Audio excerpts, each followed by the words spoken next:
প্রিয় দর্শক, আসসালামু আলাইকুম। এখন আপনারা যে আলো ঝলমলে হলুদ রঙের বিল্ডিংটা দেখতে পাচ্ছেন, এটা হচ্ছে পাবলিক ব্যাংক। পেট্রোনাস টাওয়ারের অপোজিটে অবস্থিত এই ব্যাংকটি। আর এই পাশে আছে পেট্রোনাস টাওয়ার, যেটাকে পেট্রোনাস টুইন টাওয়ার নামেও পরিচিত। আর পেট্রোনাস টুইন টাওয়ারকে ম্যানারা পেট্রোনাস টাওয়ারও বলা হয়ে থাকে। আর মালয়েশিয়া কুয়ালালামপুরে যমজ আকাশচুম্বী বহুতল ভবন এই দুইটি। আর মালয়েশিয়া যদি ভ্রমণের কথা মাথায় আসলেই সবার প্রথম আসে এই পেট্রোনাস টুইন টাওয়ারের কথা। উচ্চতার দিক থেকে বর্তমানে 3 নম্বরে রয়েছে মালয়েশিয়ার পেট্রোনাস টাওয়ার।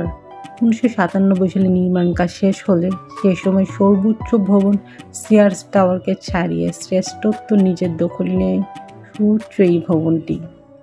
88 তলা বিশিষ্ট এই ভবনটি 1998 সাল থেকে 2004 সাল পর্যন্ত বিশ্বের সর্বোচ্চ ভবন ছিল।